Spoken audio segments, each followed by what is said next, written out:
The night begins slowly, as if the world itself is taking a deep breath. A thin fog drifts over the sleeping fields, rolling between low hills and the dark outlines of thatched roofs.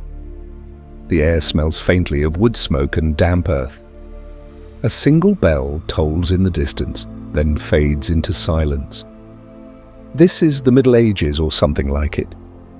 A world that feels far away but still somehow familiar. The stars hang low, blurred by mist.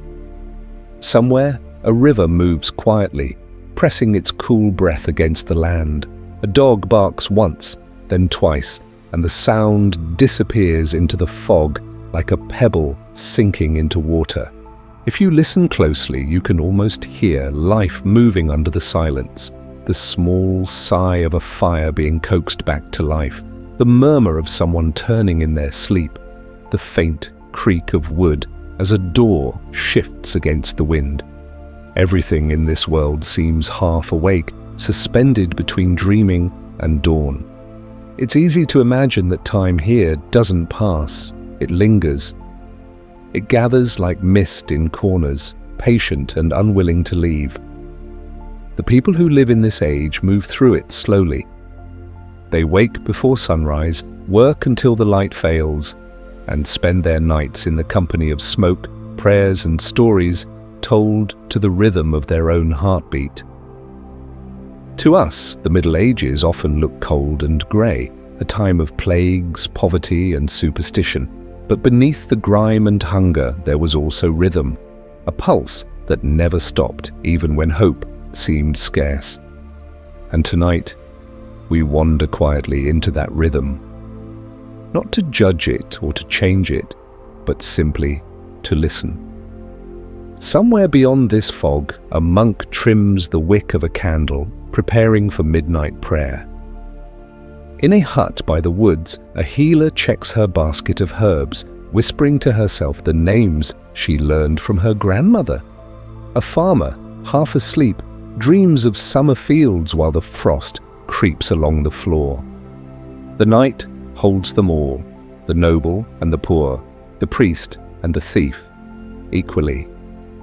The same stars fall over every roof. The same cold air moves through every breath. For a moment, imagine you are there, wrapped in a rough wool blanket, listening to the crackle of a dying fire, feeling the weight of stillness pressing gently on your skin. The only light is the glow of embers, the only sound the slow exhale of wind through the cracks in the wall.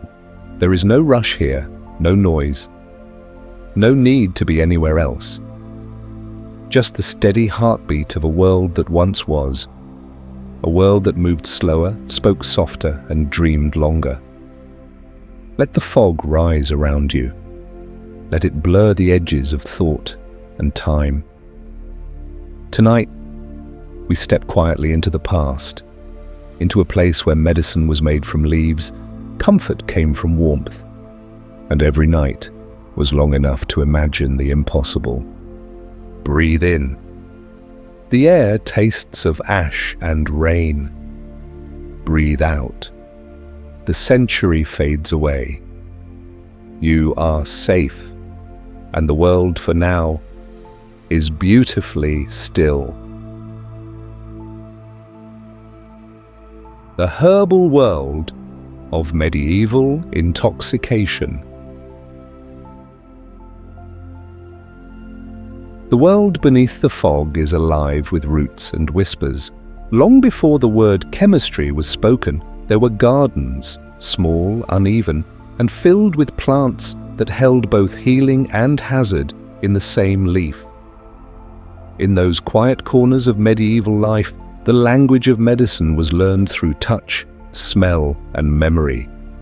The air itself was an apothecary, damp soil, crushed leaves, a trace of smoke from the hearth. People lived close to nature then, not by choice, but by necessity.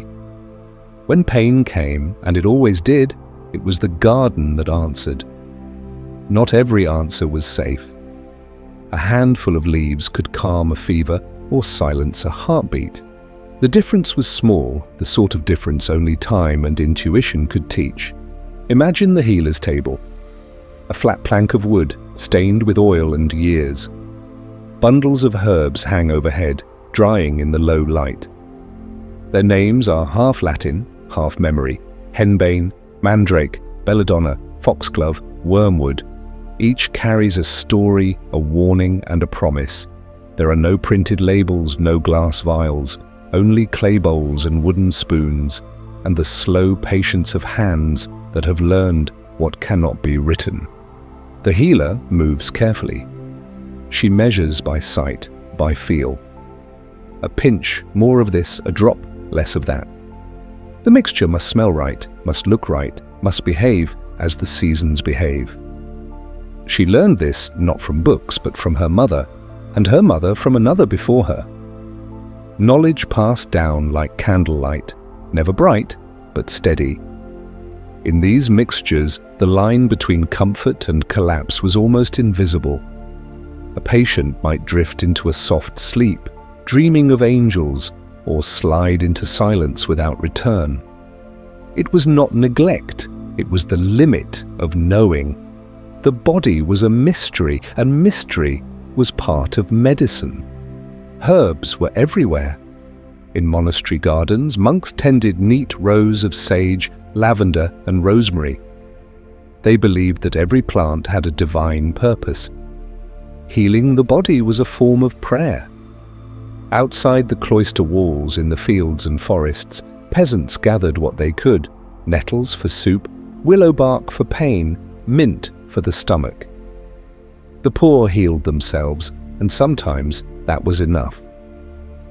At night, the healer might step outside and crush a leaf between her fingers, testing its scent. A bitter smell could mean strength, a sweet one, danger. She would watch the stars, measure the time between breaths, and whisper the names of saints to keep her courage steady. In those moments, medicine was closer to prayer than science.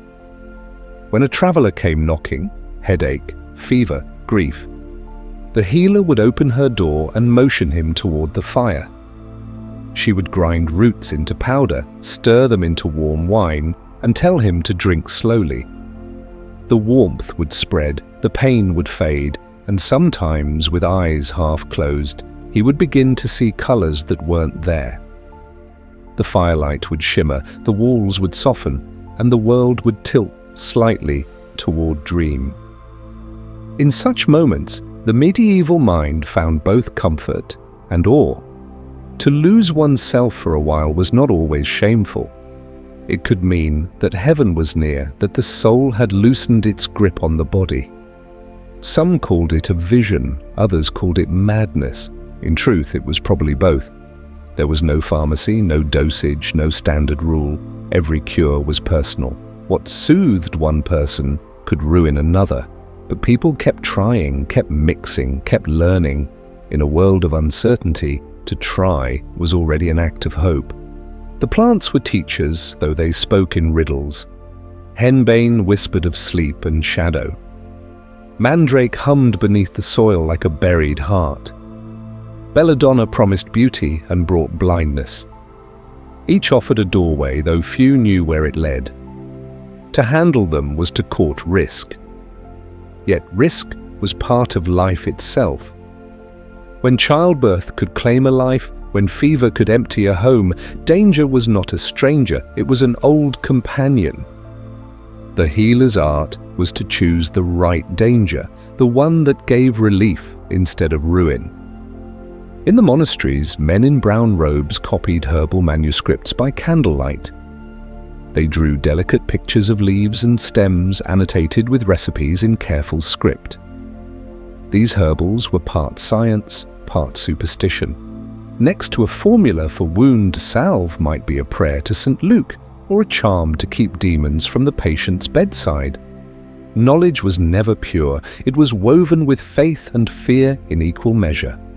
And still outside the walls, the same plants grew wild. Children plucked them without knowing their power. Goats grazed among them and sometimes died quietly in the field. A careless hand could mistake healing for hunger. The land offered everything. It asked only attention. The evening breeze would drift through those gardens, carrying scents that could comfort or confuse. Night-blooming flowers opened, releasing their fragrance into the cool dark. A patient somewhere stirred, muttering in sleep, perhaps dreaming of a place with no pain at all. It is strange to think that the same earth which grew wheat for bread also grew the roots that could dissolve the mind. The medieval world did not separate them. Nature was both mother and mirror, gentle at dawn, cruel at dusk. People loved her, feared her, and relied on her in equal measure. If you close your eyes now, you can almost feel that balance. The damp soil underfoot, the whisper of a leaf brushing against your sleeve. A bowl of herbs resting by the fire, their aroma mixing with smoke and candle wax. Somewhere beyond the walls an owl calls softly, and the sound drifts through the night like a question with no answer. In this quiet world, intoxication was never rebellion. It was relief. It was wonder. It was the slow unfolding of a mind trying to understand its own fragility. A sip from a wooden cup, a breath of resin smoke, a dream that felt a little too real. These were not sins, only ways of surviving the weight of living. The fog thickens again and the house grows still. A single candle burns low, throwing soft gold across the healer's hands. She places the last of her herbs in a small clay jar, ties it shut with twine, and sets it beside the hearth. The day is over. The garden sleeps. The air hums faintly with the scent of things both dangerous and divine. Outside, the world exhales, the stars press closer. And somewhere between medicine and mystery, the human heart learns, again, how to rest. Henbane dreams. The plant is small and unremarkable at first glance. Its leaves are coarse and grey-green, its flowers pale yellow veined with purple. It grows along roadsides, near stone walls, in the quiet edges of fields. To passers-by it might seem another weed among many, but to those who knew it, henbane carried a different presence. Its scent, sweet, bitter, heavy, lingered in the air like something half-remembered. In the Middle Ages, people spoke of it with a mix of awe and restraint. Henbane, they said, could lull pain, soften sorrow, and lead a person gently towards sleep. But it could also unmake the mind. Its gift was relief, its price, uncertainty. In old manuscripts it appears under names that change with language but not with meaning: Hyoscyamus niger, black henbane, the night herb. It was both medicine and mirror, revealing what the healer already believed about the body and the soul. In a small stone house, a physician might keep a pouch of dried henbane leaves beside his other supplies. When the patient's pain grew sharp, a few crushed seeds might be steeped in warm wine. The drink was bitter, but within minutes, a quiet would spread, through limbs, through breath, through thought. The eyes would grow heavy, the world soft around the edges. A sleep might follow, deep and strange, full of drifting shapes and sounds. If the mixture was light, the patient woke, renewed. If it was heavy, they did not wake at all. The measure between healing and harm was thinner than a shadow. And so each time the healer lifted the cup, he did so with care, murmuring a small prayer that the plant would be kind tonight. Henbane was known to scholars and monks as well. In cloister gardens it grew beside sage, lavender, and rue, marked with a carved sign warning of its strength. Monks used it sparingly, to ease toothaches, to soothe joints stiff from hours of writing, to calm the restless during illness. They wrote its virtues in herbals with precise, cautious words. Good for sleep when measured, death when not. But beyond the walls of monasteries, the plant lived a freer life. Village healers used it more boldly, Sometimes it was burned on coals so the smoke could be breathed in. Sometimes it was mixed with animal fat and rubbed on the skin to numb pain. Those who could not afford doctors learned from one another, trading small secrets about which leaves to use, when to pick them, how long to let them dry. Knowledge was fragile, carried more by memory than by writing. Because Henbane touched the mind, it was always followed by rumor. Some said it opened the gates of vision, that under its influence people saw spirits or angels moving among them. Others whispered that it invited darker company, that it turned sleepers into wanderers who drifted through the night in strange dreams. What the mind did not understand, it turned into story. In those stories, Henbane could do almost anything. It could help a midwife ease the pain of birth, or help a priest quiet a soul at death. It could make a man forget his grief, or cause him to see it walking beside him in the shape of a pale animal. To most, the plant was simply unpredictable, but to a few, it was a doorway worth opening. At dusk, when the fields were cool and the light faded to grey, a healer might gather the plants she needed for the next day. She would move slowly through the grass, touching the leaves to feel which were dry enough to harvest. When she reached the henbane, she would pause. The smell rose thickly, earthy and strange. With the blade of a small knife, she cut only what was needed and whispered a short blessing, just in case. Back inside, she laid the leaves on a flat stone to dry. The air in the room filled with their scent. A patient rested nearby, feverish, murmuring in his sleep. She mixed a small amount of the crushed herb into a cup of wine and stirred. The firelight flickered across the surface, as if testing its color. Then she placed the cup in the patient's hands. The effect came slowly. The breathing deepened, the muscles loosened. In that quiet, the healer might sit and listen to the soft sound of the patient's sleep. She knew the plant's danger, but she also knew its necessity. In a world with little comfort, Henbane offered a brief forgetting, and sometimes that was enough. When dawn came, the first light touched the jars on her shelf. Some held lavender oil, others dried thyme or marigold. The jar marked with a small black cross was for Henbane. She never left it open for long. To modern eyes, the plant's chemistry is well known. Scopolamine and hyoscyamine, names that sound clinical, precise, distant. They tell us what happens in the brain, how messages falter, how sight blurs, how dreams arrive uninvited. But to the people who once worked with it, none of that mattered. They didn't need to know the language of molecules to understand that this plant belonged to twilight. It worked best in the borderlands between waking and sleeping, between this world and the next. Sometimes it was used in mixtures, a few leaves of henbane, a scrap of mandrake root, a drop of poppy syrup. The result was an ointment or a balm, thick and dark, kept in small pots sealed with wax. Rubbing it on the skin could bring a trance, a feeling of lightness, a drifting away from the body. It was not pleasure they sought, but distance, from pain, from fear, from the endless repetition of days. For those who took too much, the dreams became heavier. They spoke of seeing rivers that glowed in the dark, of walking through forests where every leaf whispered their name. They woke, sweating, unsure which world they belonged to.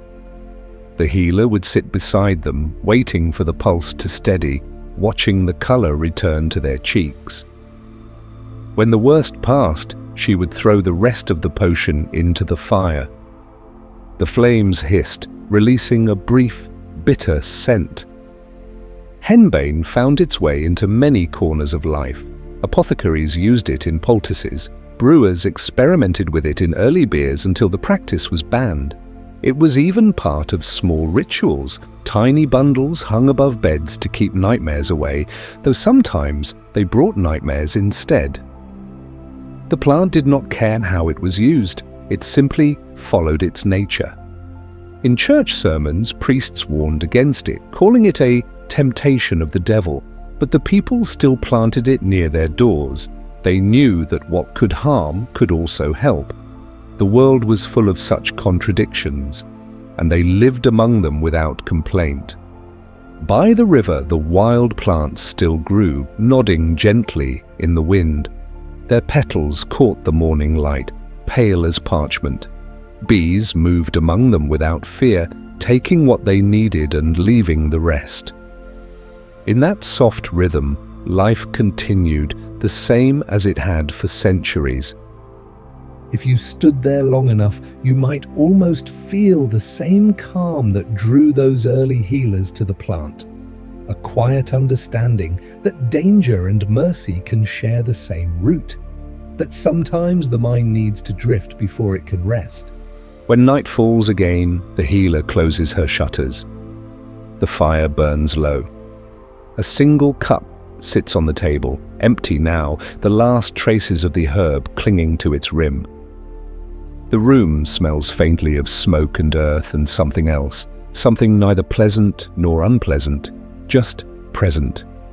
Outside, the fog returns. It folds around the house, soft and slow. Somewhere in that fog, the plants sway gently in the dark, waiting for the next dawn, the next pair of cautious hands. And as sleep settles, you can almost hear them, the whisper of their leaves, the steady breath of the earth. Henbane dreams, and so do we. Mandrake and the Screaming Root. In the cool stillness of the medieval garden, there was one plant that invited both fascination and unease: the mandrake. Its leaves spread close to the ground, dark and glossy, shaped like spoons that had been pressed into the earth. Beneath them, the soil held something stranger: a root, thick and forked, often twisted into shapes that looked almost human. It was said to resemble the body of a small person, curled in sleep. The sight of it stirred imagination.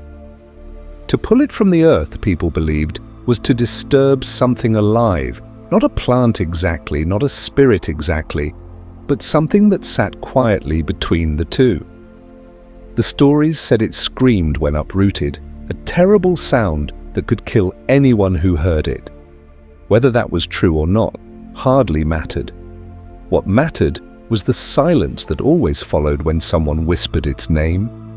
In old herbals, the mandrake was drawn with a strange tenderness. The sketches show a root with tiny arms and legs, sometimes even a faint face.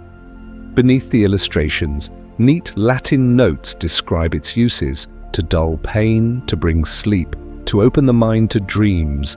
The handwriting is careful, the tone calm, but the margins often carry small warnings, written later, perhaps by more cautious hands, about danger and death.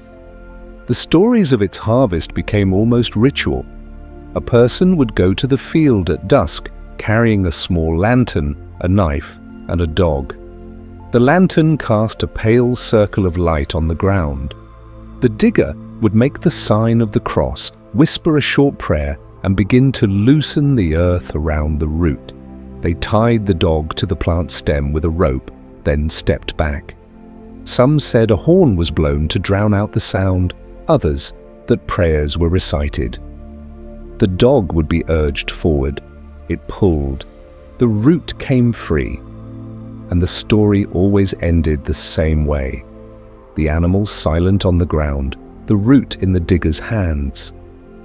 No one knows if such rituals were ever truly followed. They may have been metaphors, small parables of respect for a dangerous gift, but even the most skeptical kept their distance. Mandrake was not a plant to be handled carelessly. In the healer's hut, the root would be washed gently and hung to dry. Its scent was heavy, earthy, with something sweet beneath. Once dried, it could be powdered and mixed with wine, or boiled in a small pot until the liquid turned gold. The resulting drink was strong. A few drops eased pain. More brought a deep, dreamlike sleep. Too much, and the sleeper would never wake. To those who worked with it, mandrake was a mystery they never claimed to understand. The healers said it belonged to the borderlands of medicine, neither safe nor forbidden, but something in between.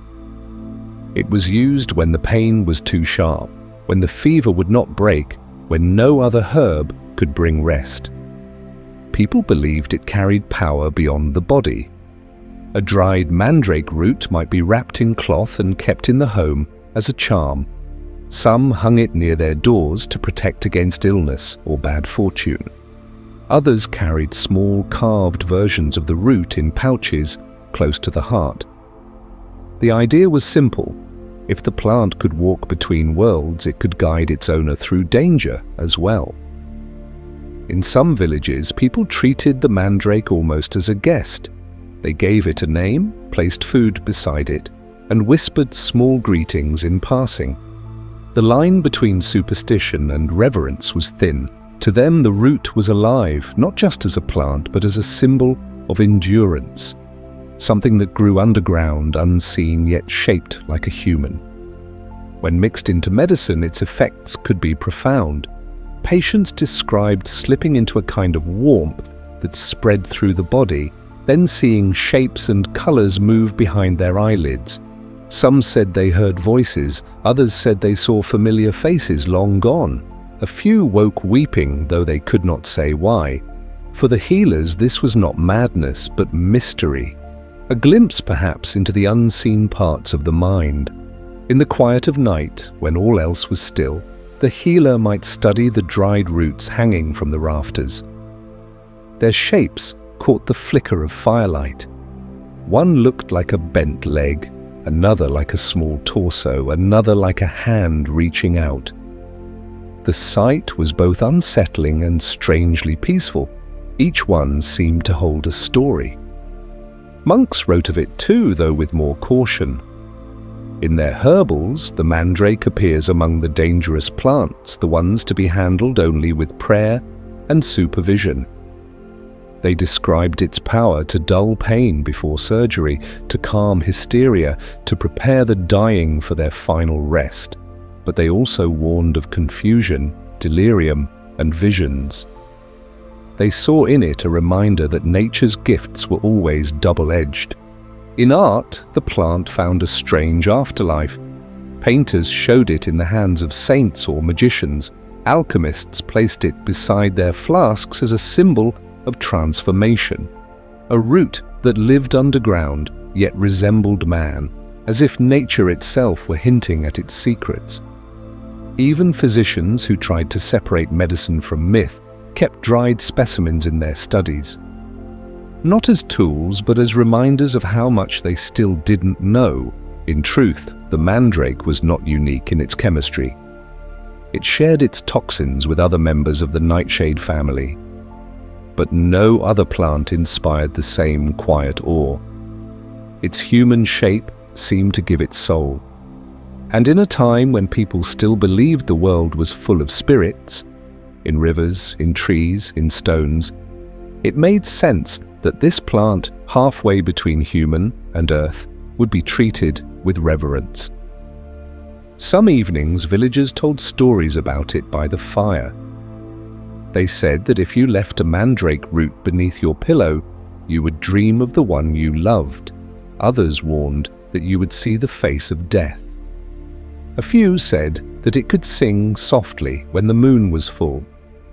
The stories were never quite the same, but they all carried the same tone of distance, as though speaking too clearly might wake it. When dawn came, the tales faded. The healer returned to her work, grinding dried leaves into powder, mixing them with honey to make poultices. The mandrake roots hung above, silent, their shadows stretching long in the morning light. Sometimes a traveler would arrive, pale and restless, asking for a potion to help with sleep. The healer might give him a vial with just a few drops of mandrake wine. She would tell him to drink it slowly, to keep a candle nearby. The next day he would return, quiet and thoughtful, saying only that his dreams had been strange. She would nod, neither surprised nor curious. It was the plant's nature to show people what they did not expect. By the edge of the forest, where the soil was dark and deep, new mandrake plants continued to grow. Their leaves caught the morning dew. Their roots waited underground, silent and patient. The stories of their screams had softened with time. People no longer feared them as much as they once did. They learned to walk gently around them, to take only what was needed, to leave offerings of bread or milk. It was less about superstition now, more about respect. To stand in that field was to feel the slow rhythm of the earth, the hum of insects, the low rustle of grass, the faint pulse of life beneath the surface. Everything connected, everything returning to the same soil.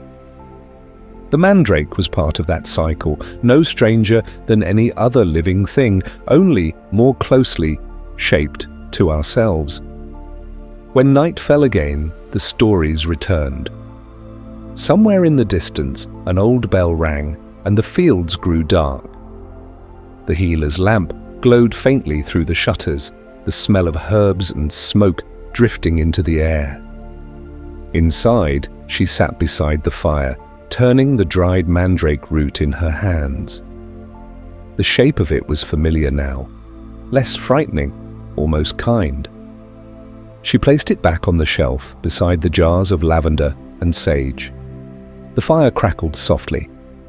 Outside, the fog thickened once more, folding over the world like a quiet blanket. The night continued, slow and endless. The mandrake slept again in the dark, wrapped in its own silence. The healer closed her eyes, and the world, for a while, felt still. Belladonna and the Beautiful Death. The belladonna plant was a quiet presence in the medieval landscape. It grew in the shaded corners of monastery walls, in the shelter of stone fences, sometimes even along the edges of graveyards where the soil was rich and undisturbed. Its leaves were smooth and deep green. Its berries, when they ripened, were small and black, polished as drops of ink. They looked harmless. They were not. In the old Latin herbals, its name was written carefully, Atropa belladonna. The first word, Atropa, came from one of the three fates, the one who cut the thread of life. The second, Belladonna, meant beautiful woman. The two ideas placed together said everything. Beauty and death side by side, as inseparable as shadow and light. People knew the plant's power. A few berries could dull pain, a few more could stop the heart. Its essence appeared in many forms: tinctures, oils, crushed leaves mixed into poultices. Sometimes it was used to numb a wound or calm a fever. Sometimes it was part of something less medical, a ritual, a charm, or a quiet attempt to make the unbearable easier to endure. In the slow rhythm of medieval life, where pain was constant and medicine uncertain, such plants were part of the landscape of survival. The difference between healing and harm was never absolute. Everything depended on the hand that measured, the moment chosen, the faith with which it was prepared. Belladonna's beauty added to its mystery. The flowers were purple, shaped like small bells that turned their faces toward the ground. In sunlight they glowed faintly, as if lit from within. Healers noticed them immediately, but so did poets. Some saw in their dark color a symbol of hidden knowledge. Others, more cautious, saw only warning. The berries, glossy and inviting, were the source of countless accidents. Children sometimes ate them, mistaking them for fruit. The results were swift: confusion, dizziness, a deep and sudden sleep that often did not end. For adults, the danger was subtler. A very small dose could blur the line between dream and waking, turning thought into echo and time into a slow, uncertain river. Despite its danger, Belladonna had admirers. In the courts of Europe, women of wealth used it for beauty.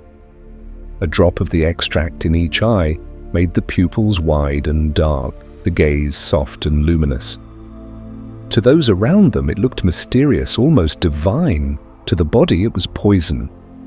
The effect came at a cost: blurred vision, dry mouth, trembling hands.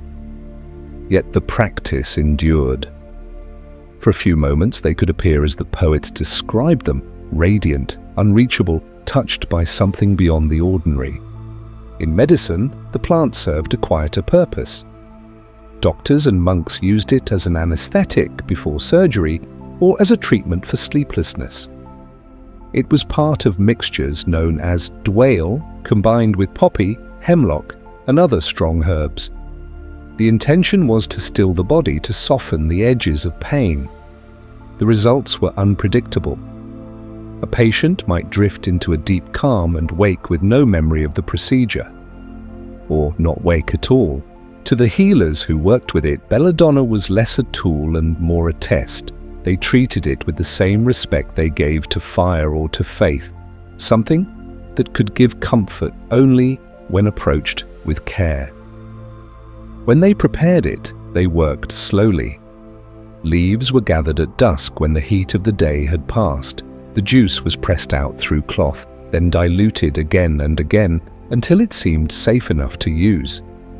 The final mixture was kept in small glass bottles, wrapped in cloth, marked with symbols rather than words. Inside the healer's hut, the air was heavy with the scent of drying herbs. The bottles lined the shelves in uneven rows. A single candle burned on the table, its light steady and gold. In front of it, a bowl of water caught the reflection, trembling slightly each time the wind brushed against the door. This was not the theatre of sorcery that some imagined, but the quiet discipline of survival. Each step mattered. Each choice could mean life or death. When a patient came with fever or trembling, the healer might touch the bottle, then set it back down again. Belladonna was not a first resort. It waited for the moment when nothing else remained, when the body's struggle became too sharp, when the breath came unevenly, when pain itself became louder than prayer. Only then would the healer mix a drop of the dark liquid into wine and hold the cup to the patient's lips. The effect came slowly, like dusk creeping through a room. The eyes grew distant, the muscles relaxed. The patient might whisper a few words that made no sense, or none at all. Then the breathing steadied. Sometimes that calm was a mercy. Sometimes it was an ending. In monasteries, the monks who studied medicine kept detailed records of such treatments. Their notes were brief and without drama. The potion worked, the man slept. He did not wake between the lines. One can sense neither guilt nor pride, only observation. The quiet understanding that in their world, every cure was also a risk. The church viewed such herbs with suspicion. Anything that altered perception could be mistaken for temptation. Visions were meant to come from saints, not from leaves. Yet even the church made small exceptions. Pain was suffering, and suffering clouded prayer. If a little poison could clear the path to peace, perhaps it was acceptable. The theology was complicated, the human need was not. At night, the world outside the healer's house was silent, except for the faint rustle of wind through the trees. The plants in the garden stood motionless, their outlines blurred by moonlight. Somewhere among them grew the belladonna, still, dark, quietly alive. Its flowers swayed slightly as though breathing with the earth. In that quiet, it was easy to understand why people thought the plant held a spirit of its own. It seemed to watch, patient and calm, aware of its place in the order of things. The villagers passed its patch without touching it. They might bow their heads or whisper a blessing, as if acknowledging a power older than reason. Belladonna's presence extended beyond medicine. It appeared in stories and songs, a symbol of beauty that concealed danger. Lovers compared dark eyes to its berries. Poets described death as a gentle sleep beneath its flowers. The words softened the truth but did not change it. The plant remained what it had always been: beautiful, fatal, and necessary. When morning came, the healer walked through the garden, checking each plant. Dew clung to the leaves, shining faintly in the pale light. The belladonna looked unchanged, untouched by time. She knelt beside it, brushed away a small insect, and whispered a few words. Not prayer exactly, just a quiet greeting. Then she stood and went back inside. Her work would continue as it always had, weighing the balance between comfort and consequence. In her world, perfection was never the goal, only peace, however brief, however fragile. As the day unfolded, the belladonna stood still in the shade, the air around it humming softly with bees and the sound of distant bells. It asked for nothing, offered what it could, and waited. And when the night returned, it would open its flowers again, small, dark, and quietly radiant, a reminder that beauty and death were never far apart, but part of the same long breath of the world. Flying ointments and the myth of the broomstick. The world of the Middle Ages moved slowly, following the rhythm of seasons and prayer. In its quieter corners, far from the noise of towns and the caution of monasteries, there were small places where the air smelled of herbs, smoke, and beeswax. Here lived the healers, the midwives, the herbal women who carried knowledge older than written memory. They worked with what the earth offered: leaves, roots, oils, and resins. Among these, there was one mixture that held both wonder and suspicion. People called it the flying ointment. The phrase sounds like fantasy, but in the language of the time, it was simple. It was an ointment, soft, fragrant, prepared to be rubbed on the skin. And those who used it often said they felt as if they were flying. What it truly contained and what it truly did were matters of quiet debate. Yet its legend endured, carried through whispers and small records in the margins of old texts. The recipe, if one could call it that, varied from place to place. Every healer had her own balance of ingredients. But the heart of the ointment was always the same: plants that blurred the line between waking and dreaming. Henbane, mandrake, belladonna, datura. Each held a power known to few and feared by many. Ground finely, mixed with fat or oil, they formed a dark paste with a scent both floral and faintly metallic. When warmed by the body, it released its strength, slowly moving through the skin like smoke through cloth. Those who used it did so for many reasons. Some sought visions, some sought rest, some wished to feel lighter, to leave behind the weight of daily life for an hour or two. In a time when pain was constant and the body often heavy with labor, the idea of floating, of rising beyond the reach of earth, was its own form of healing. The ointment was never meant for spectacle. It was private, quiet, and often secret. A healer might prepare it at night, stirring the mixture in a small clay bowl beside the fire. She would work slowly, testing the texture between her fingers, adjusting the scent with lavender or rosemary. When it reached the right softness, she poured it into a small jar and sealed it with wax. It was kept hidden, not because it was evil, but because misunderstanding was common. The sensation it brought was described in many ways. Some said it began with warmth, first at the wrists and temples, then spreading through the body. The air seemed to thicken. The heartbeat slowed, colors deepened, the sound of wind outside turned rhythmic, like breath. Then came the feeling of movement, not running or falling, but lifting. The weight of the body dissolved, the self, untethered, drifted above fields and roofs, through air that felt both cold and kind. For a short while, everything became gentle. Such experiences were not easily explained. To those who felt them, they seemed real. To those who did not, they sounded impossible.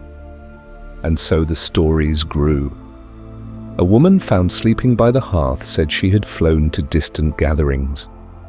A villager who saw her eyes open but unfocused claimed she was elsewhere. The imagination of the time filled the gaps, turning private dreams into public myth. The broomstick entered the story later, perhaps as a symbol, perhaps as misunderstanding. In some accounts, the ointment was applied with a wooden staff or smooth handle, tools already present in every home. A thin layer spread over the skin was enough.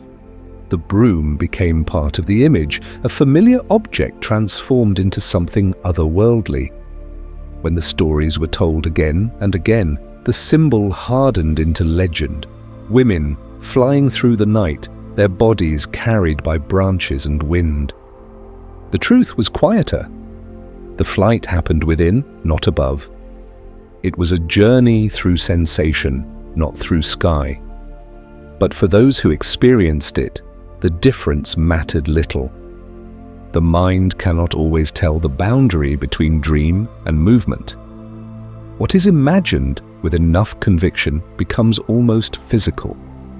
In that blurred space, the idea of flight was both metaphor and medicine, a way to describe the release that came when pain and fear loosened their hold.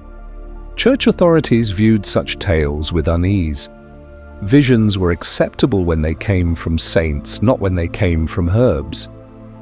Anything that changed perception was easily tied to the devil. The women who kept the recipes rarely argued. They knew that silence was safer than explanation. Their knowledge, passed from hand to hand, survived quietly under new names: balm, salve, comfort oil. The word flying disappeared, but the craft remained. The ingredients themselves carried traces of both science and superstition. Animal fat held the herbs together. Beeswax gave the mixture weight. Some added poppy resin for calm or soot for protection. A few used rose oil to soften the bitterness. Each jar was unique, shaped by the maker's intention and the plants available that season. Nothing about it was uniform.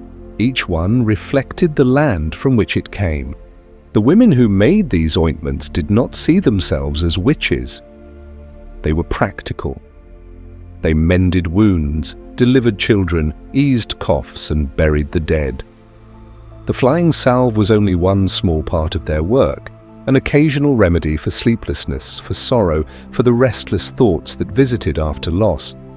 To them, the mixture was not a doorway to darkness, but a simple gift of the earth, as natural as bread or fire. In the written records of trials and confessions, their words appear distorted. Many spoke under fear, repeating what was expected. They said they had flown to secret gatherings, danced with spirits, spoken to strange voices. But when read slowly, without judgment, these testimonies sound less like crimes and more like fragments of dreams. They describe warmth, weightlessness, and quiet music. They describe peace. Outside the courtrooms, life continued. Fields were ploughed, children born, fires lit at dusk. The ointment still existed, though under gentler names. A sleep balm here, a night salve there. The knowledge changed shape, but did not vanish. Nature kept teaching in the same slow way, through smell, through touch, through the patience of those who listened. On a still evening, you might imagine one of these women sitting by her door, the sky fading from blue to grey. A small pot of ointment rests beside her. She dips 2 fingers into it, rubs the mixture over her wrists, then sits back and closes her eyes. The air cools, a faint hum fills her ears, the sound of insects, or perhaps her own pulse. For a moment, the world feels wider. The weight of the day softens. She is not gone, only drifting. A small reprieve before morning returns.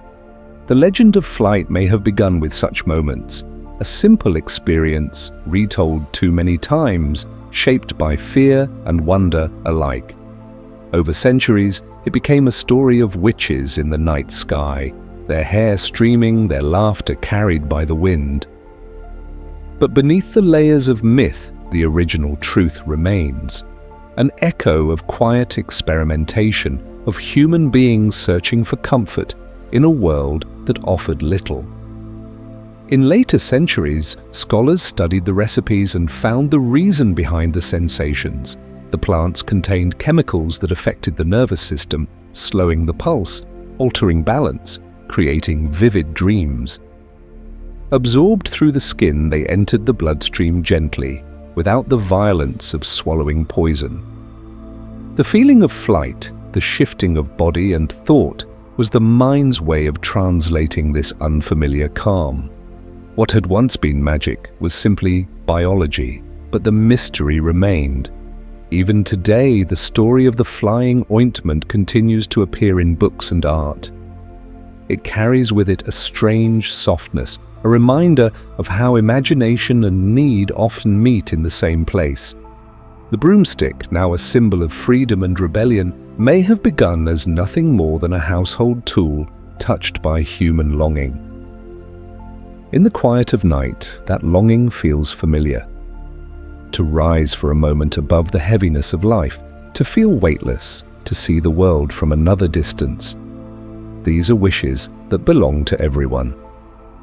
The ointments were only one path to that feeling, fragile and fleeting. The dream of flight is older than any recipe. It lives wherever someone closes their eyes and imagines themselves lighter. Outside, the wind moves gently through the trees. The moon climbs slowly, pale and round, the houses sleep. In some forgotten field, the same herbs still grow, their leaves gathering dew under the starlight. The air smells of damp soil and faint sweetness. Somewhere, the story continues, half memory, half myth. The women are gone, but their gardens remain. In those gardens, flight no longer means escape or danger. It means rest.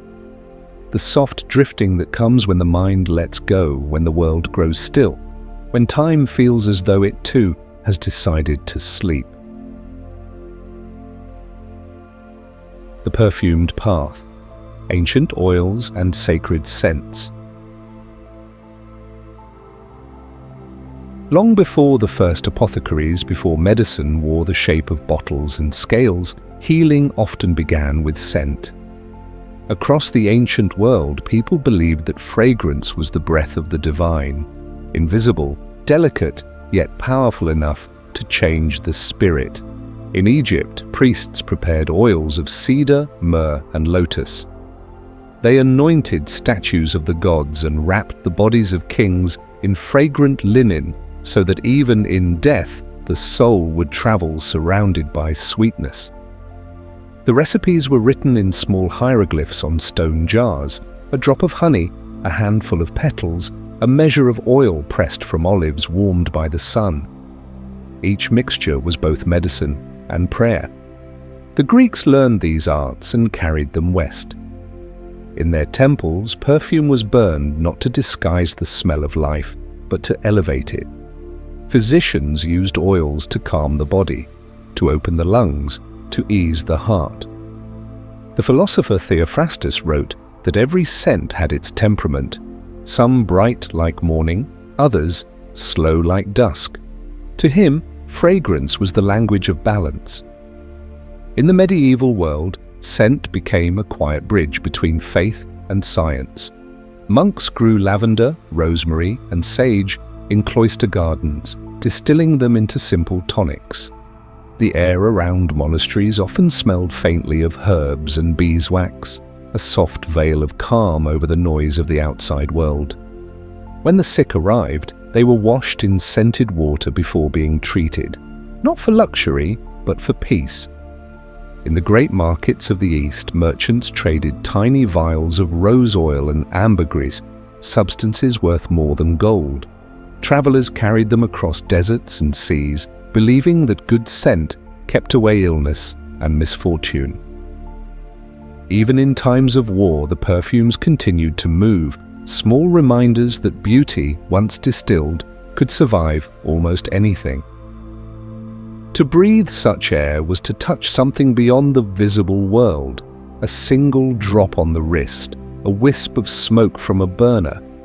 These were enough to change the mood of a room, to still the mind, to soften the day's weight. People may not have understood chemistry, but they knew what harmony felt like when they smelled it. And so through centuries, the perfumed path endured. From temples to cottages, from pharaohs to monks, scent remained the quiet medicine of the soul. Proof that healing could begin not with words or cures, but with a single breath taken deeply and released without hurry. The incense of heaven, frankincense and myrrh. Long before the scent of perfume filled royal chambers, another fragrance drifted through the air of temples and altars. It was the smoke of frankincense and myrrh, two resins drawn from trees that grew in dry, stony lands where almost nothing else survived. The trees looked ordinary, gnarled trunks, grey bark, small pale leaves. But when cut, they bled a golden sap that hardened in the sun like crystal tears. From those tears came the incense of heaven.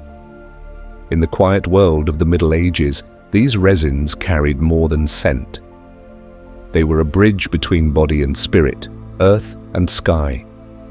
When burned, they released a slow, steady smoke that rose in pale threads, curling upward as if tracing a path to the unseen.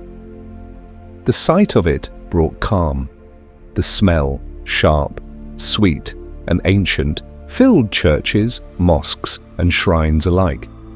Traders carried sacks of the resin on long journeys by camel, crossing the Arabian deserts toward the ports of the Mediterranean. The journey took months. By the time the ships reached Europe, the resin had become almost sacred for its rarity. A few grains of it could fill an entire cathedral with fragrance. Inside those cathedrals, the air was thick with candlelight and the low murmur of prayer. A priest swung a silver censer, scattering waves of fragrant smoke that caught the glow of the fire. It curled around stone columns, drifted through the choir stalls, and vanished into the vaulted dark above. For the faithful, that rising smoke was not decoration. It was a visible prayer, a small offering returning to its maker. Frankincense and myrrh had long histories before Christianity. The Egyptians used them in temples, believing the gods could smell devotion before they could hear it. Myrrh was used to anoint the dead, to preserve the body and guide the spirit. In Greece, both resins were part of healing rituals. The smoke was said to cleanse the air, to calm the heart, to please the divine. Wherever it traveled, the meaning was always the same. Something from the earth becoming something lighter, more fleeting, more eternal. In medieval medicine, these resins found another role. Ground to powder or mixed into oils, they became treatments for wounds, infections, and fevers. The scent alone was thought to strengthen the spirit. Physicians believed that sickness could be as much moral as physical, and that fragrance could help restore balance. A sweet smell, they said, was proof that life still burned cleanly inside the body. The monks who prepared these mixtures worked slowly. In their apothecaries, the smell of frankincense hung in the air, mixed with beeswax and dried herbs. They boiled it gently into salves and tinctures, writing short notes in their ledgers. For sorrow, for fatigue, for for the fading of breath. To them, the resin's value was not in its rarity, but in its reminder that the same sap which healed wounds on a tree might soothe those of the soul. At dusk, when the day's prayers were done, the last candles flickered in the church. A monk would take a small ember from the altar fire, place it in a metal dish, and sprinkle a pinch of incense over it. The smoke rose silently, carrying with it the faint shimmer of gold dust. He would watch it for a moment, his thoughts unspoken. Outside, the sky darkened. Inside, the air seemed to glow. In the homes of ordinary people, the same fragrance appeared in simpler forms. A few grains burned during childbirth or illness, believed to keep away misfortune. Travelers carried small pouches of resin for protection. The smell became tied to both beginnings and endings, to birth and to death, to the opening of one breath and the closing of another. There was no sharp line between medicine and ritual, between prayer and healing. The world was smaller then, and the same smoke that rose in temples also curled through cottages. Wherever it went, it left a sense of calm that words could not explain. The merchants who sold the resins called them the gifts of peace. Perhaps they borrowed the phrase from the old story of the Magi, 3 travelers who brought gold, frankincense, and myrrh to a child whose name would fill centuries. To them, the resins were symbols, one for the body, one for the soul. Gold for kingship, frankincense for divinity, myrrh for mortality. Together they formed a quiet trinity: life, death, and the invisible thread that connects them. In that story, the gifts burned slowly, their scent lingering long after the travelers had gone. And so it has remained through time. Even now, when incense curls in a place of worship, it carries that same sense of stillness. The smoke rises, fades, and disappears, but the fragrance stays, hovering like memory. It is easy to imagine a small medieval chapel at night. The last worshipper has gone. The air is cool, touched with the faint sweetness of smoke. The candles flicker once, then go out.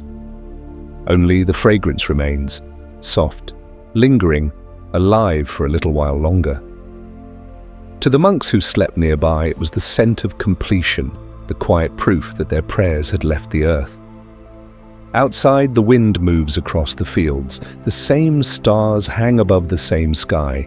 The world continues in its slow rhythm: breath, flame, silence. Somewhere in that rhythm, the incense still burns, still climbs, still carries the memory of devotion. Beer, mead, and the medieval buzz. In the quiet heart of medieval life, there was one comfort nearly everyone shared: the drink that filled their cups each day, from dawn to dusk. It was not the wine of kings or the spiced elixirs of physicians. It was simpler, humbler, and far more constant: beer, and sometimes mead. Water, though plentiful, was rarely trusted. Streams wandered through villages, collecting everything the land released: soil, ash, and worse. To drink it raw was to invite sickness. And so across Europe, people turned to fermentation, a quiet magic that transformed danger into nourishment. It was a kind of everyday alchemy, carried out not by scholars, but by ordinary hands. A pot of barley, a handful of yeast, and the patience to wait. That was all it took. Grain soaked, boiled, and left to rest became the drink that sustained whole generations. Each village had its own brewer, often a woman, for brewing was considered an extension of the hearth. The same fire that cooked the family's bread also heated the wort for their ale.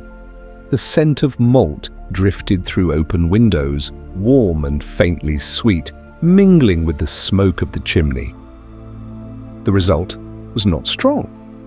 What people drank daily was called small beer, mild, nourishing, and barely intoxicating. It was safer than water and easier on the stomach.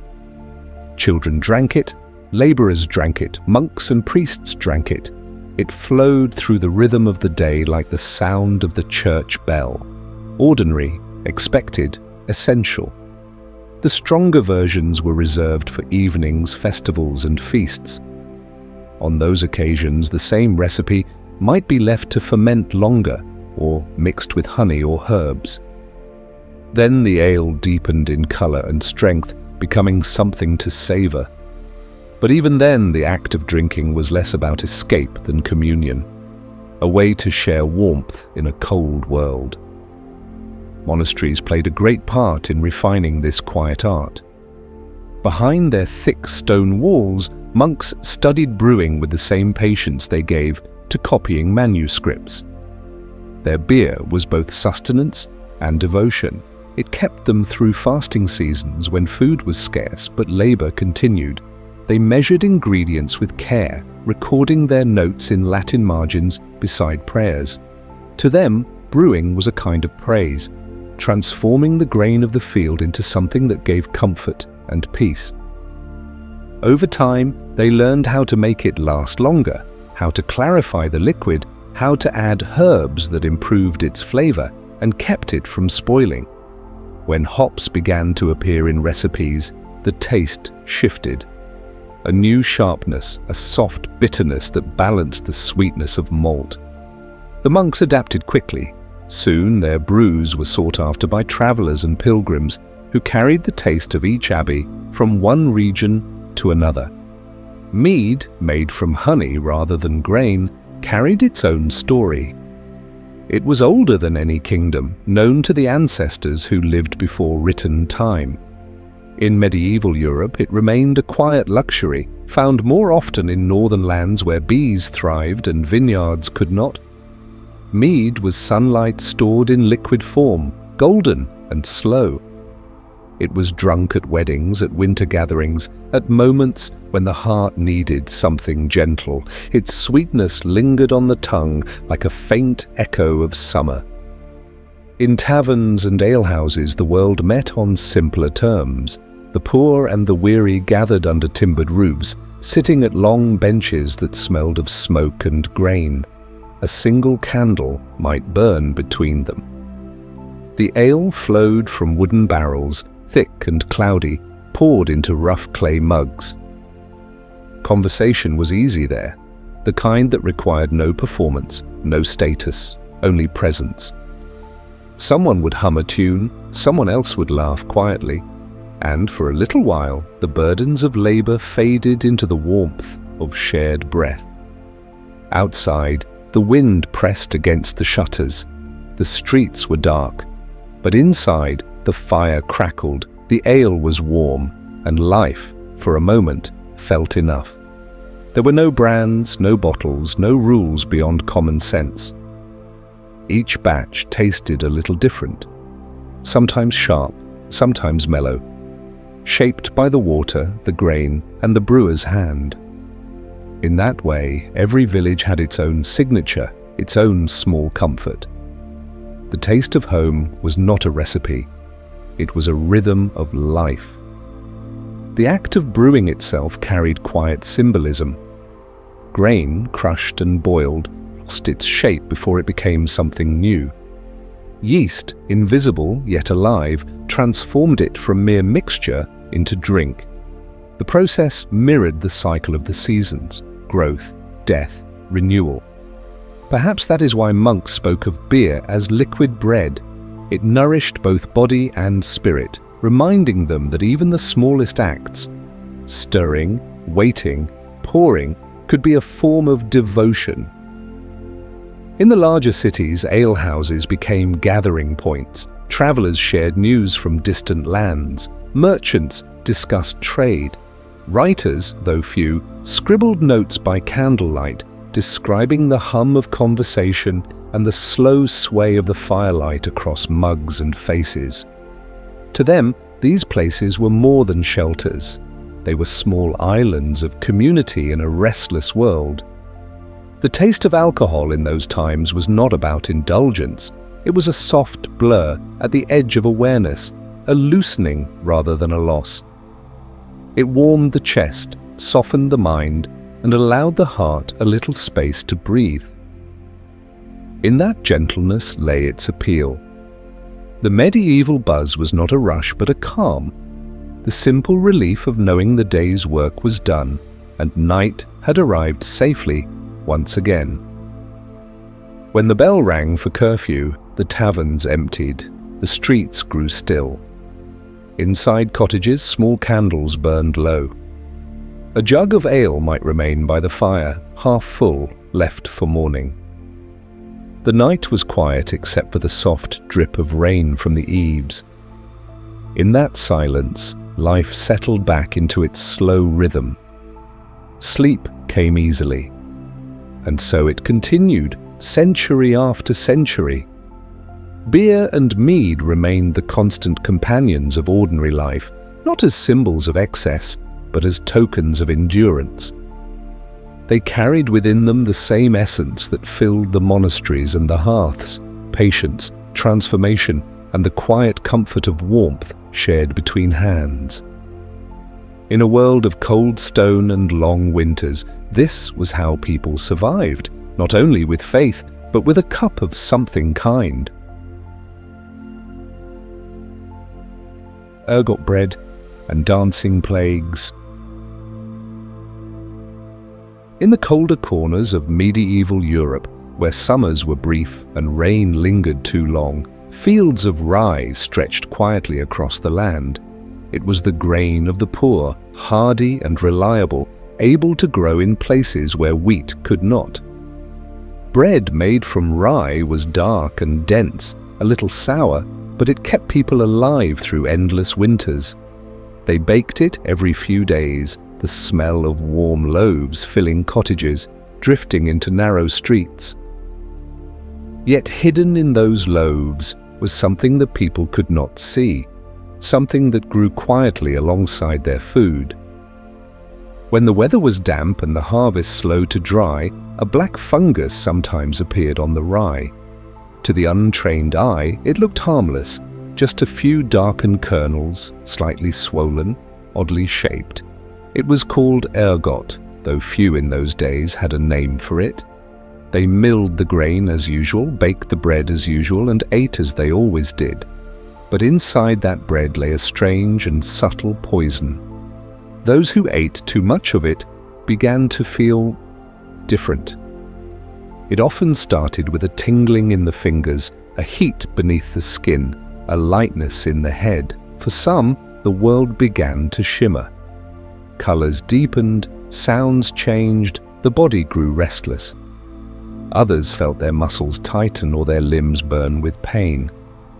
The symptoms varied, as though each person had opened a door to a different kind of dream. The old chronicles describe these moments without judgment, only quiet bewilderment. Entire villages, they said, would sometimes fall under a spell of motion. People began to dance in the streets, slowly at first, then without stopping. They danced for hours, for days. Some laughed, some cried, some collapsed. No music guided them, only the unseen rhythm of something within. Onlookers watched in silence, not knowing whether they were witnessing joy or suffering.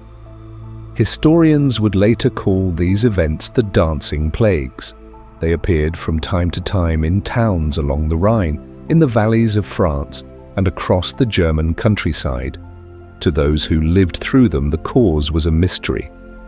Some believed the dancers were possessed, others said they were cursed or blessed, touched by divine ecstasy or divine punishment. The church bells rang, priests prayed, but the movement continued, gentle and unstoppable, as if the earth itself were swaying through them. In truth, it may have been the bread, the humble rye, turned strange by moisture and time. The fungus that grew upon it produced chemicals that altered the mind and the body alike, bringing both visions and pain. Centuries later, scientists would study it and find within it the same compounds that would one day shape modern medicine and modern hallucination. But for the people of the Middle Ages, it was only bread, a gift, a necessity, and sometimes a curse.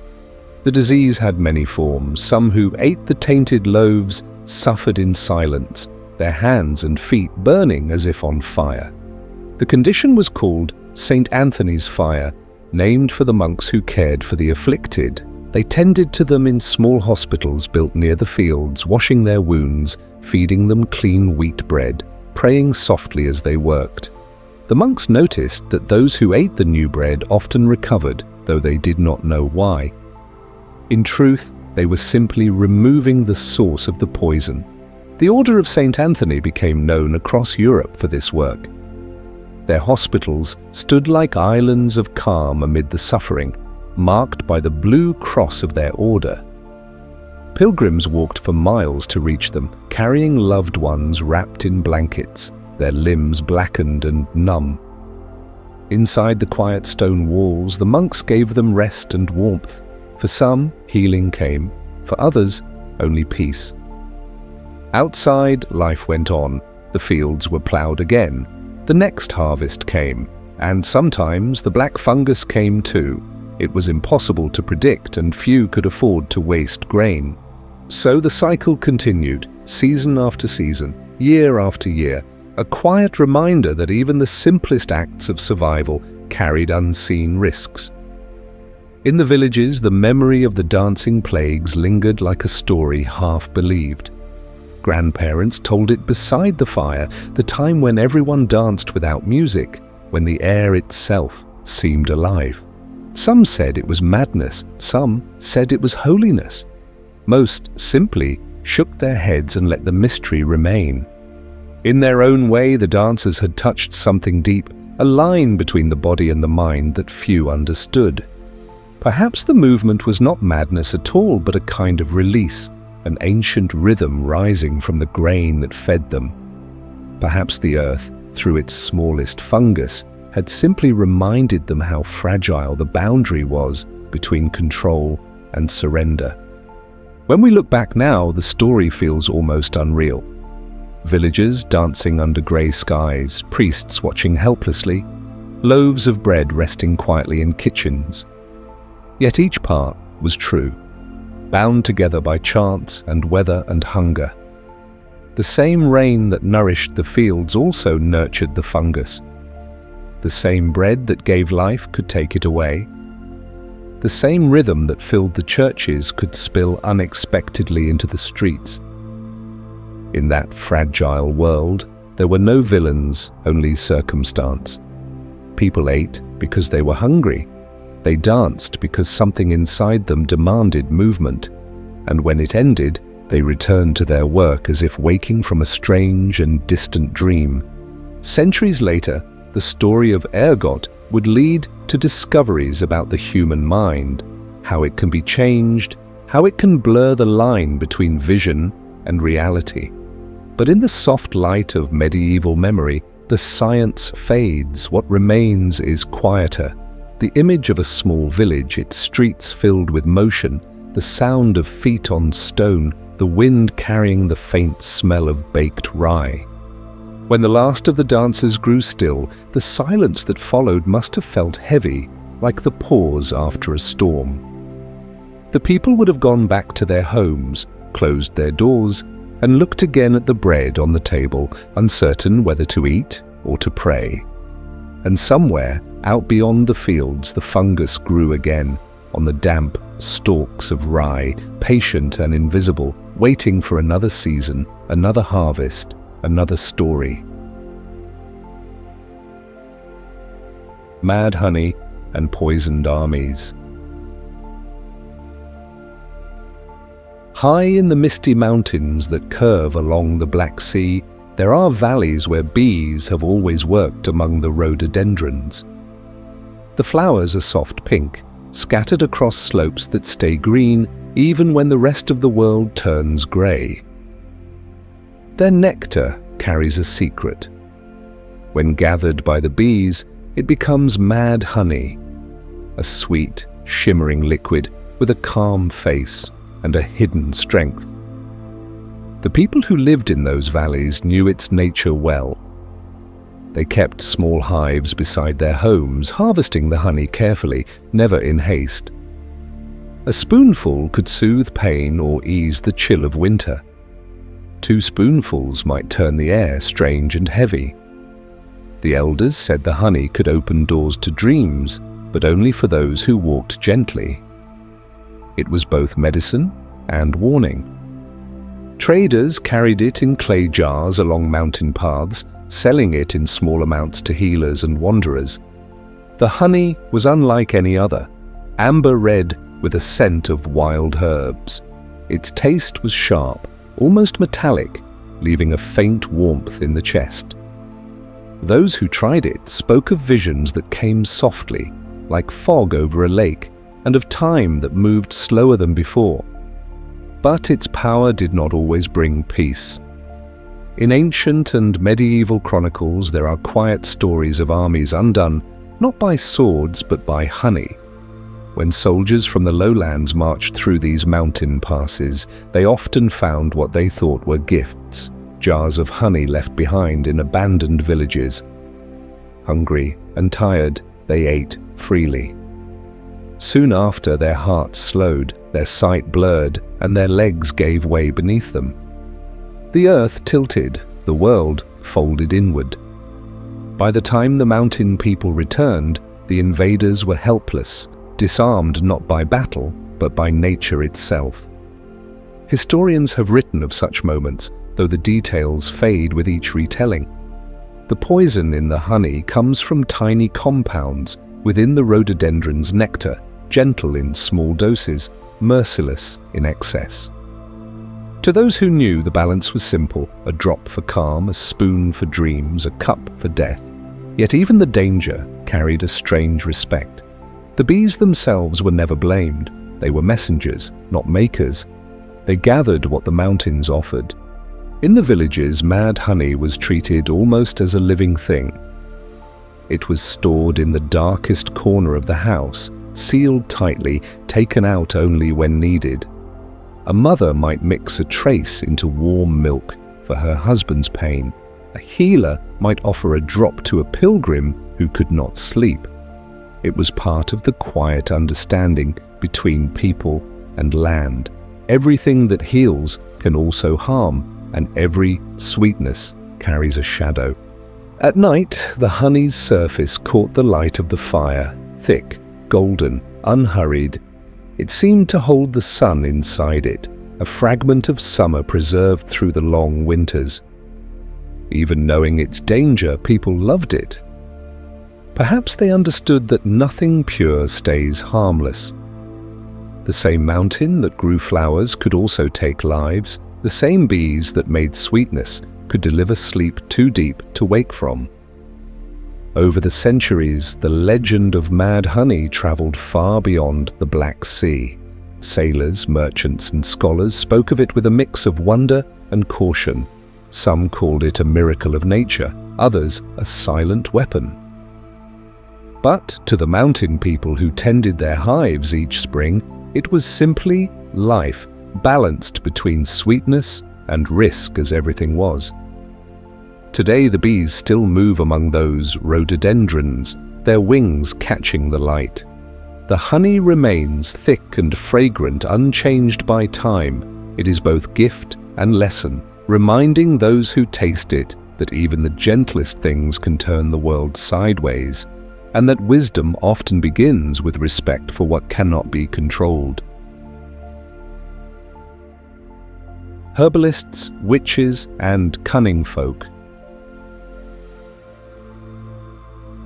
In the quiet weave of medieval life, long before medicine was written in books, healing belonged to those who listened, to the rustle of leaves, the flow of rivers, the whispers of the wind across fields.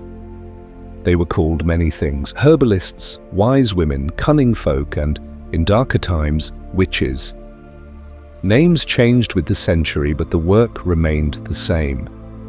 They tended to the sick, the frightened, and the forgotten, using what the earth offered freely. Their knowledge came not from study, but from seasons. They learned which flowers opened at dawn, which roots drew strength from moonlight, which leaves carried both poison and cure. Each remedy was part memory, part intuition. A handful of chamomile for fever, mint for the stomach, willow for pain. Nothing measured exactly, yet balanced by touch and habit. To outsiders, it looked like guesswork. To those who lived close to them, it was a quiet form of wisdom. Most villages had one such person. Her cottage stood a little apart from the others, surrounded by herbs and wildflowers. People came to her door in the soft hours before dawn, carrying infants who would not sleep, or old men whose hands shook from age. She rarely asked for payment, perhaps a loaf of bread, a candle, a few eggs. Healing was part of living, not a trade, but a rhythm. The line between witch and healer was as thin as a thread of smoke. When crops failed or children died, fear turned against her. Rumors grew quickly in small places. A single accusation could undo a lifetime of gentleness. Some were banished, some burned, some simply disappeared into the forests that had always protected them. But many remained, moving quietly through the centuries. Their work continued in whispers, in recipes folded into cookbooks, in prayers that were half charms, in the way a mother still places lavender beneath a pillow for sleep. The world changed, yet their wisdom endured, hidden in the calm acts of care that fill ordinary life. If you listen closely, it's still there, the soft sound of leaves being crushed in a wooden bowl, the faint smell of rosemary in the air. The herbalists, the witches, the cunning folk, they were never truly gone. They are the echo of patience itself, the reminder that healing begins not with conquest, but with attention. The quiet sleep of history. And now the night grows still again. The herbs, the smoke, the songs, all have faded into the hush of time. The healers rest, the bees sleep in their hives, the fields lie quiet beneath the slow breath of wind. What once was danger has become memory, what once was wonder has become story. If you listen, you can almost hear the slow rhythm of centuries, footsteps soft on dirt roads, the rustle of leaves gathered for medicine, the faint hum of prayer carried through stone halls. The world keeps turning, patient as ever, and all those who lived before us drift with it, folded gently into the long dream of the past. The smoke of incense still curls upward in some distant chapel. A drop of honey still gleams in the morning light. A single stalk of rye bends in the breeze. The old world has not vanished. It only sleeps beneath the one we walk through now. History is not gone, it only rests. Its pulse moves quietly beneath our own, reminding us that every comfort, every breath, every remedy began with someone who dared to listen to the earth. So close your eyes. Let the noise fade. The past hums softly, steady and warm.